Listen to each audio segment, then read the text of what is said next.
We want the brain to be able to track it. Stick to what? Habits. You're on it. There's another one before that I want to get. What is talk backwards about? It's about this girl you met, and she said like the way you talk backwards. Yeah. So, and that's like an example. Everything in that song is about talking backwards. And that gives it power because it's stuck to the main idea. Are you with me there? Okay. Main idea. The thing that tells the brain really to pay attention is emotion. Okay? Which is part of what makes that song work. And then the thing about patterns. Just in case I reference back to those, I'm just going to keep hitting those because they're all things that the brain loves. And the patterns is similar to the habits. So this session says it's about engaging people with music. Is that what you thought it was going to be about? Yeah. Okay.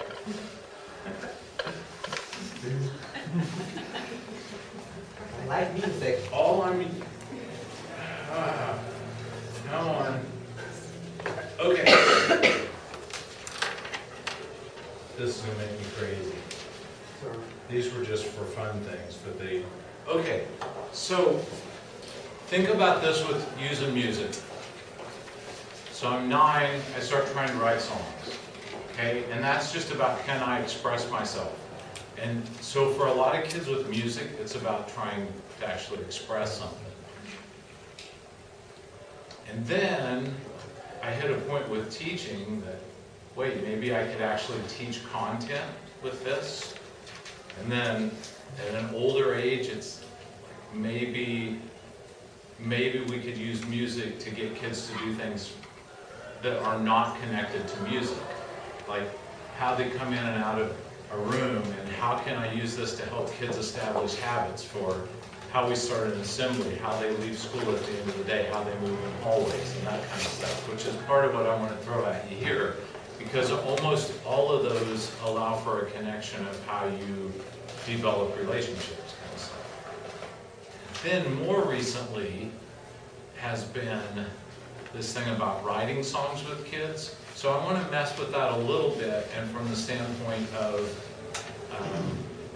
some of you that might want to try this idea of letting kids write songs if you're totally not musical, right? So whether you are or aren't, like, how could you do that? So first thing I'm going to ask you to write down 2 websites. Write them up here. They're actually just a document. www.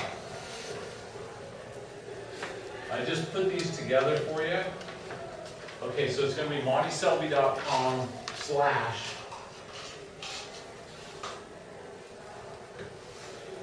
of a slash.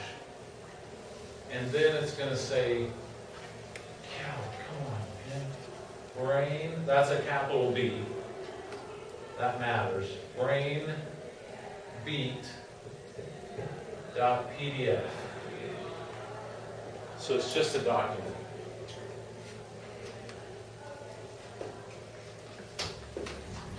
All right, here's the other one. Same deal here, monteselby.com/ capital S songwriter.pdf. Originally, I put that together for science teachers with the idea that they don't know about music, but they finished a really important unit. They think if there was one unit out of the whole school year these kids would remember for 10 years, what would we do? So 1 year with 6th grade, they had me do this at the end of a unit and write the song with the kids on matter, like M-A-T-T-E-R, in that unit. And then they were saying, yeah, but if next year we want to do another unit and you're not here, how do we approach it? So that's what that second thing is, and I want you to know it's working with the assumption that you don't know what YouTube is, you can't play guitar, you don't write songs, but you're just with the idea that if those kids could summarize, bring all this stuff together, and even this group put their unit on Matter to an AC/DC tune, and you guys were Jay-Z and you guys were Hank Williams, it wouldn't matter. But the goal would be, could they lock into their brain this stuff? So you can't do that every day. This would be a major undertaking.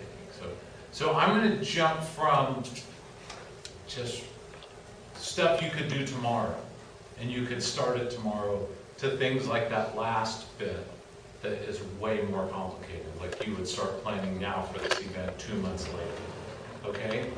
So at any point along the way, you can just say, wait a minute, I didn't get that, or I've tried this, and what do you think about that? Because if you talk about it, somebody else could use it. Fair enough? Okay. So, I need the name of a song that is at least 10 years old that you think half of the people in this room know. That's question number one. It's at least 10 years old. At least half the people in this room will identify it. That's the only requirement. They could be gold if you can. It can, yeah, go for it. The Gambler. Gambler. Okay, The Gambler is the song, if you haven't heard it, that goes, on a warm summer's evening, on a train bound for nowhere, and the chorus says, you got to know when to hold them, know when to fold them, know when to walk away, know when to run. How many of you have heard that before? Okay, good enough. That's our song, The Gambler. You've heard that song. Next thing, so we have the song. You have to assign me a subject area. What am I teaching? Social studies. Social studies, what grade? Grade 8. Grade 8 social studies, what period of the day? Fourth. Okay. Fourth period, 8th social studies. I'm just going to lay this out. You guys are in my 8th grade social studies class. What period are you? What would you guess?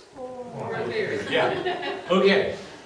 I have this song that I learned one time, and this old guy you probably haven't heard of, Kenny Rogers, had a whole bunch of hits, and one of them that still gets played on the radio is called The Gambler, and it's just the right length of time, which is why I'm going to use it. Here's the thing. When you come in, I'll just point at one of you and say, let me see if I remember your name. Victoria, I forgot it. Shannon, right? Victoria. Okay, so tomorrow, Victoria, when you come in, my CD player over there, it's like ready to go on The Gambler. So when you come in, just push it, like right when the bell's supposed to ring. That's your job for tomorrow. The rest of you, your job is this. I have this basket up here with a 4 on it, and that's for 4th period. Okay? So before The Gambler, which is the name of the song, is over, I want you to put your homework, if there's something due, in the basket with a number 4, because you're in 4th period, which is why I have a number 4. And if you two want to visit while you put it in there, that's okay. But before the song's over, get that done. Here's the second thing. I see some of you brought your agendas with it, already have it out. I always, right up here, next to the A is where I always put your assignments. That's why there's an A there. Assignments, your homework. So, whatever I write, before the song's over, I want you to write that in your agenda, exactly as I put it. So, if I capitalize, you capitalize. If I do SS for social studies, you do that. So when I walk by and look at yours, yeah, she already did. It looks exactly like what I wrote up here. Perfect. Before the song's over. And I don't care if you put your homework in there or you write down tomorrow's assignment. First, you just need to have it done by when? By the end of the song. Okay. On that piece of paper over there, what I always write up there is strange social studies facts or fiction. How is a fact different from fiction? True or not? True or not true. Okay, so fiction is made up. All right, part of history, I don't know if you know this, was made up. Yeah, and part of it is pretty factual, but we're relying on the storytellers. I don't know if you know this, but prosecutors are trained that one of the ways that these 4 witnesses to an event, when I talk to them, variance in their stories is actually, that helps legitimize it. Because if those 4 come in and tell me they saw this and their stories are exactly the same, do you see the problem in that? Because human nature says we view the same event, we pay attention to different things.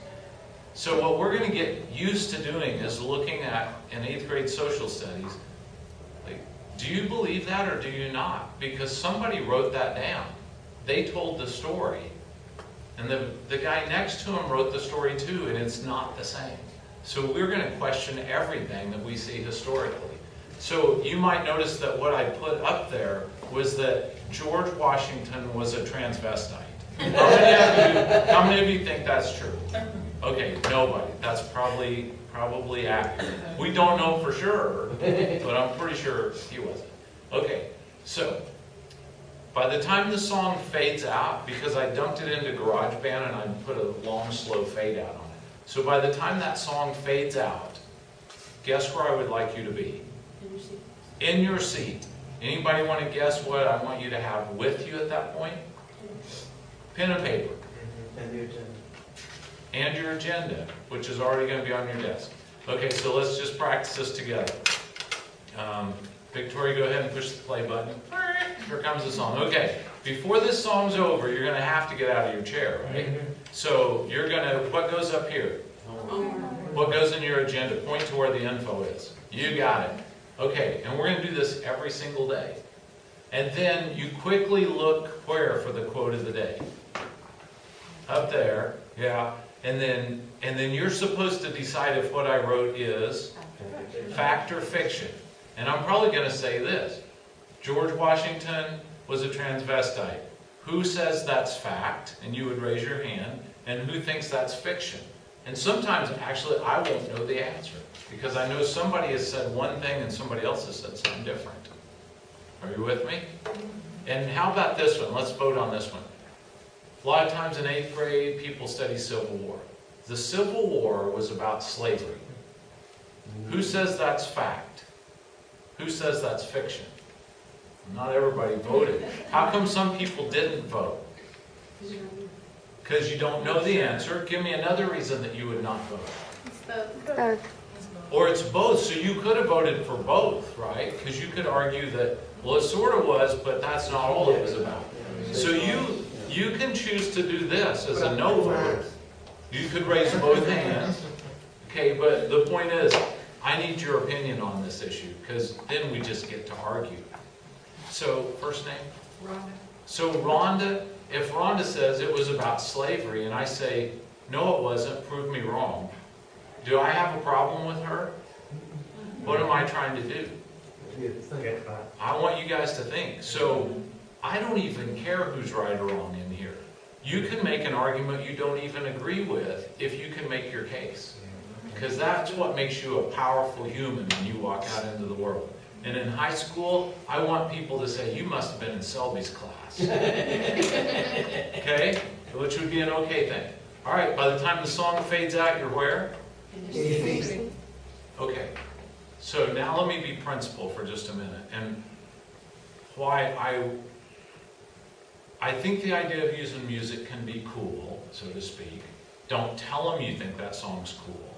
Just say, we're using The Gambler because it's the right length of time. If you say this is cool, they're all going to be sure that you're not. So that's okay. The song could be a cool option. Second, it's the timer. So I don't have to say, hurry up, hurry up, hurry up. The song's fading out. That's my point. Third, if I work on this for my 21 days or however long, based on that, and you guys are used to doing it, and it's just like, well, the music's on. Oh yeah, I need to be doing one of those. Then, if I need to talk to you, or I need to talk to you, or I need to talk to you, everybody else is on autopilot. Sort of makes sense? The other thing is, it also means I could hang in the hallway just a little bit longer, which means there's less problems coming into my classroom. I really think your first 5 minutes and how you choose to structure that when it's your room, which is not the case for all of you. Some of you are probably in classes right now where they already do a bell, they call it like a bell activity or something. Is that a bell ringer? Okay. Well, that has a purpose too. If I could get the bell ringer to happen where I didn't have to say it's time for the bell ringer, part of what I want you to do is that kids go into motion when they come into your room without you saying the same thing every day. Because why bother? And if music could be your timer, I kind of say, why not? Okay, there was one other thing about that. So, if I play the gambler every day for 3 weeks, what do you think kids will be asking me by 3 weeks? Can we change the song? Yeah. And I've told some of you this before. I'm going to go ahead and say it again. And knowing that not all principals would agree with this. And that is, I'm fine with kids bringing in the music. With this setup, this is how I would handle it. You guys, you're asking about playing your own songs. That's cool. Most teachers won't let you do that because if inappropriate words come in and whatever else, or a song that everybody knows is about a topic that's maybe not okay for school, I cannot listen to all your songs. I also know I might listen to the version that's the radio okay one, and then you come in with another one. You said that song was okay, but I know how that stuff works. So I'm not going to monitor the songs. You have to monitor the songs. If the language is inappropriate, if the topic is inappropriate, here's another one. I already put them on up by the letter B, because that stands for bad. So B would be your song is more than 4 minutes long. Your song has inappropriate content. You argue about which song gets played today. You whine because it's country or because it's hip hop or because it's jazz or it's classical. You see my list over there, because if one of those happens, I just pick my own music for the next 3 weeks. And then if you want to try it again, you can. So for 4th period social studies, you guys might hear your music all the rest of the year, and you might hear yours like once every 3 weeks. Do you see how that works? So, yeah. If you bring something and it has inappropriate language, maybe I won't catch it, maybe I will. If I do, I'm just going to go take it out, and it's like, and then it's mine. You might notice I already have it set up. There's a CD player, there's a hookup for an MP3 player, lots of options how you can bring your music. If you want to pull it off of YouTube, I'm set for that too. Okay, there's a start of the day. Thinking about relationships, how kids leave your classroom, and this whole idea of emotion and relationships. Do you know how you can almost assure that you will have a bad start with a kid tomorrow? How do you make sure tomorrow starts really bad? End it bad. Let them leave today with it really bad.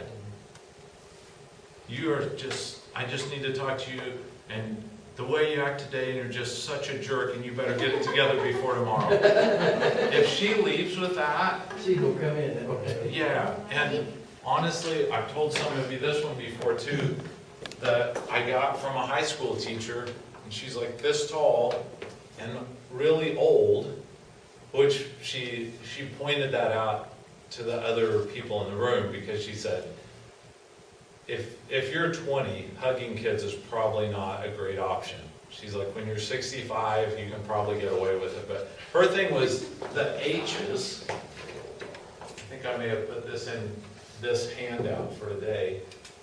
And to exit her room, she's like, okay, you have about 2 minutes, which could be a short song, it could be a little Mozart, it could be whatever. You kick it on, and that means there's 2 minutes to go. And actually, I could say, at you guys' table, when there's 2 minutes to go, one of you don't even have to ask, just go hit the play button. Song number 4, it's already on there, okay?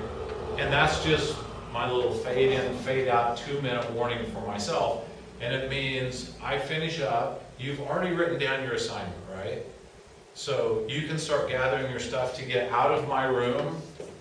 The H's are high five, hit, hug, hey, if you just want to be verbal.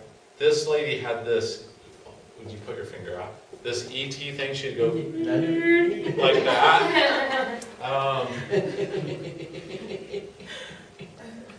Seems like and a handshake.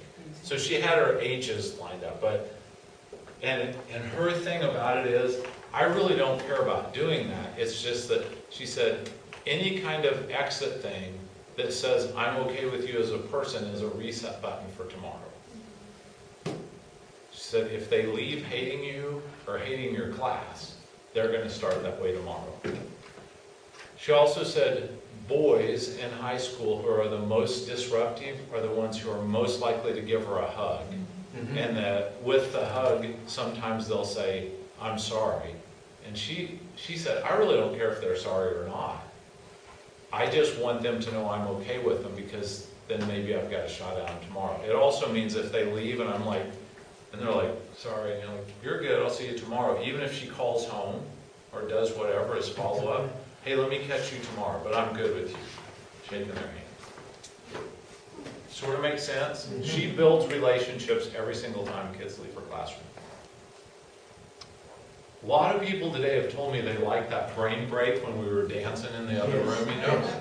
Well, it is, and that could be any song. I'm going to go back to how much the brain loves patterns. For whoever's in charge, I don't care what you do. It could be this. Just do it enough that everybody that wants to try it can do it before you go to something else that is a repeating pattern until people can try it. You know, whatever, there's a million of those moves. You just repeat it. And so, but get up and move is really about paying attention to when energy drops in the classroom and giving yourself room to breathe.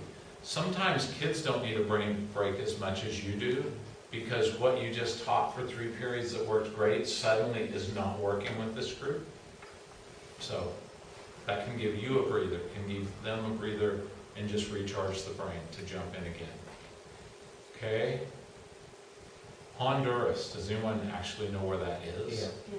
Where is Honduras? It's in Latin America. It's in Latin America. Central America. Is it more to the east or west of Central America?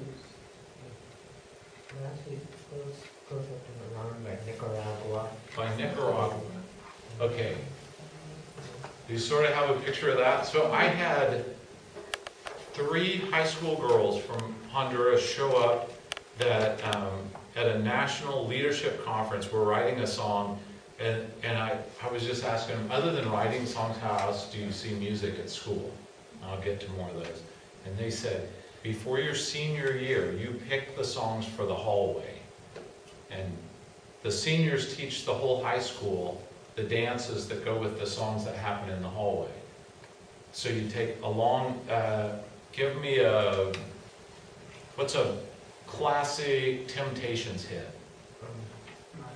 My Girl. Imagination. Yeah.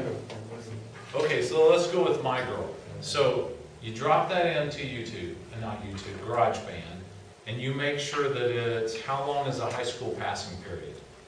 6 6 minutes. It's that long, it's ridiculous. It's ridiculous. Okay, so a 6-minute passing period, 6 minutes is longer than the song My Girl. Yeah. So I don't know if you know this, but if you just take the second verse and clip it, you actually, it's called something else, a break or whatever, and you go over here 2 minutes into the song that's right at the end of a chorus, and you break it, and then you just copy it, slide this over and stick it in. It's like copy and pasting a paragraph. Kids will know how to do that. I need this song to be 6 minutes long with a 45-second fade in and a 45-second fade out. And as the song gradually starts over the loudspeakers, like it'd be in here, it'd just start fading in real quiet. And that means start getting your stuff, go out, and the seniors have taught the whole school that when you go down the hall, if you want, you go down, down, and maybe they've got some other move with it or whatever. That's it. So they're just up and moving, recharge in the hallway, and they have something to do if they want to move, as opposed to just One. Okay. Math. Can we do a math one? Okay. And obviously, I'm just targeting music because that's something I like to do. Okay, this is from a math teacher in Oklahoma who took this song. Lollipop, lollipop, oh, lolly, lolly, lolly. How many have heard that? Probably not. Oh, everybody. Okay. It uses that word a lot, if you're not aware of that. So this is, from her description, this is how I interpret it. There is a song called Lollipop, and I picked a word in that song that repeats a lot. That word happened to be lollipop. This pie chart, oops, that's supposed to be in the middle. Anybody know what those are? Yeah.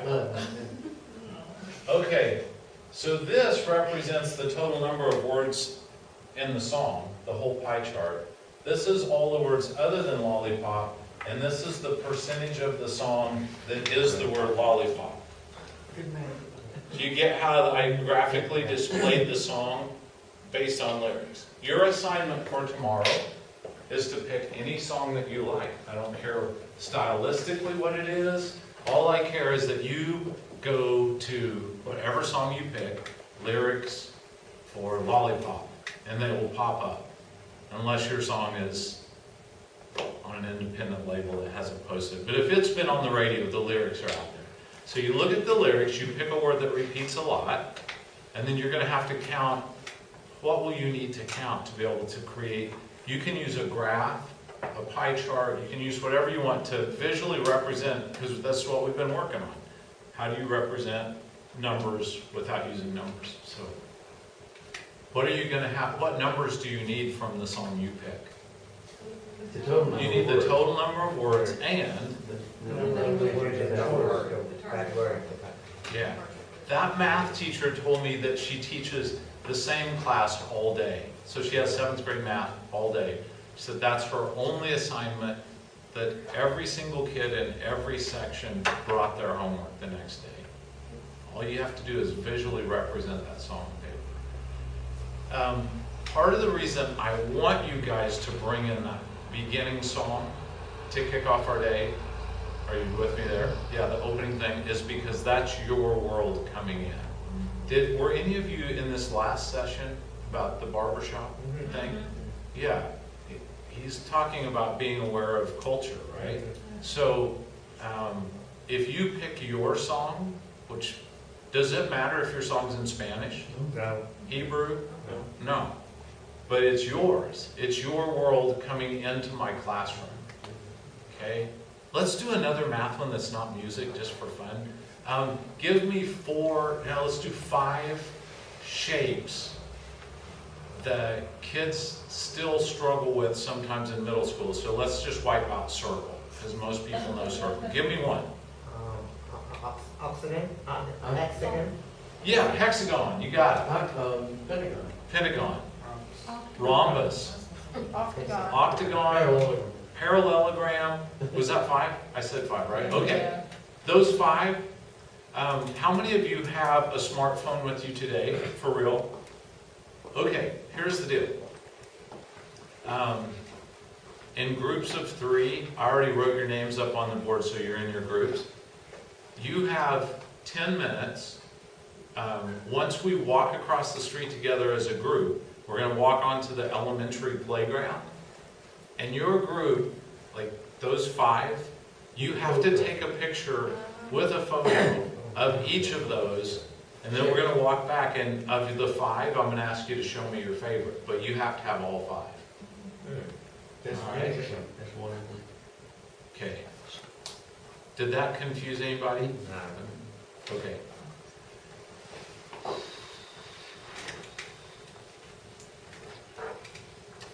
want to do the song stuff. How are we on time? We got 20 more minutes. You got Okay. 21 minutes. All right. Let me look to see. I know one that I want to do, but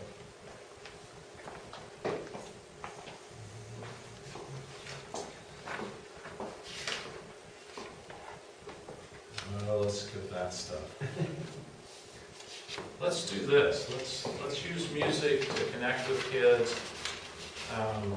And it's the first week of school in my class. And since my thing won't work, I'll just play something.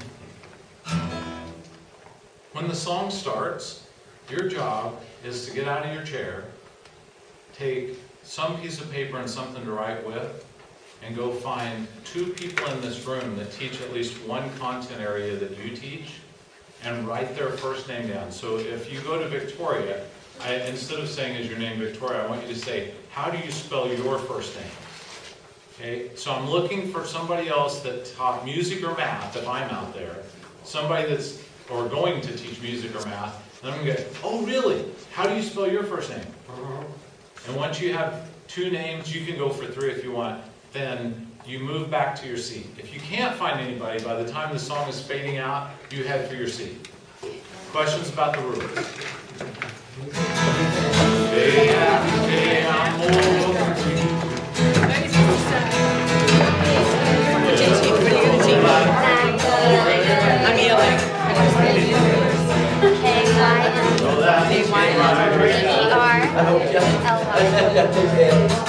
I missed it.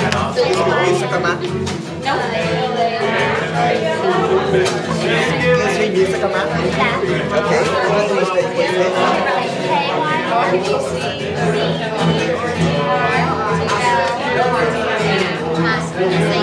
Music come out.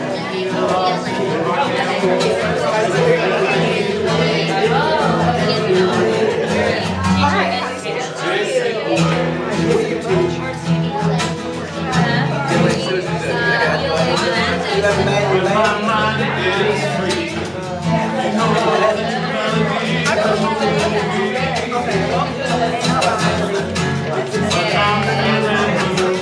the guitars coming through the city. Free my soul, I'm gonna get lost in your rock and roll and drift away. I said, give me the boys, free my soul. I'm gonna get lost in your rock and roll and drift away.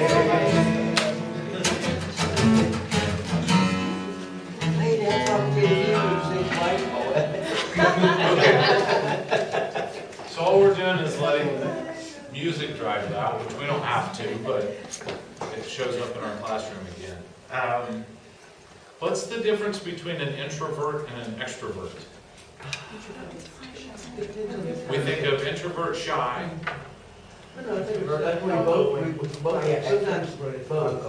Sometimes we're both. What did you say? Extrovert, outgoing, right? I don't know. Outgoing, yes. Introvert, they gather their energy from being by themselves alone, and then extroverts, they get their energy from being with people. Oh, that's a good way. Yeah. If you throw that into a classroom, that some people, when I start that song and you're going to go do this, just to know, some kids are going to be like, yeah, Bob! And them up and moving and interacting, it's like that's energizing for them. And for other people, it takes energy to go up and, God, I hate this kind of stuff. And they go up and they can do it, and it's good that they do. Introvert does not mean that you don't like people. No. Okay? But it does mean that parties suck the energy out of you. So my wife is this crazy smart introvert. She likes people. She works great with people. She's unbelievably observant. But if we go out, she gears up for that. And she comes home just like, oh, whoa. Because she's analyzing all, she just comes home like she's been at a workout. And I get there and it's just like, inject me with caffeine. Okay? So just to know that about your kids, right? That some of them, every time you say we're going to go into a group work, some of them are like, yeah. And others will just be like, whoa. So I think trying to look for that balance of movement, a chance to be introspective and think and analyze, and then chances to say them out loud and socialize. But in general, middle school kids tend to want to socialize. my just personal observation, in schools where you try the hardest to clamp down on socialization is where you get the most problems with kids. Just, they have too much energy and they need to socialize. They need to get that out. So if you can build part of that in, but also knowing that if the whole day is just one big social event, you're going to have some kids that are just exhausted from that. So kind of balance, as in most things. Okay, on your piece of paper, you ready for this? I'm gonna ask you in the middle of a piece of scratch paper. Yeah, and maybe on the back of those would work good because it's an open. So draw a circle in there and let's write this word in the middle. I'm not sure what the word is yet. I gotta find that. Let's see. Subject areas. Math and social studies. Math and social studies. Are you working with a certain grade right now?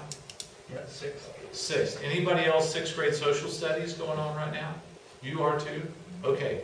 So if you guys were looking at an upcoming unit or important topic or concept, anything come to mind? 6th grade social studies, something coming up? I'm actually in 6th grade math at the moment. Oh, you are? Okay. 6th grade social studies overall, does anybody know, it's not chemistry in 6th grade social studies.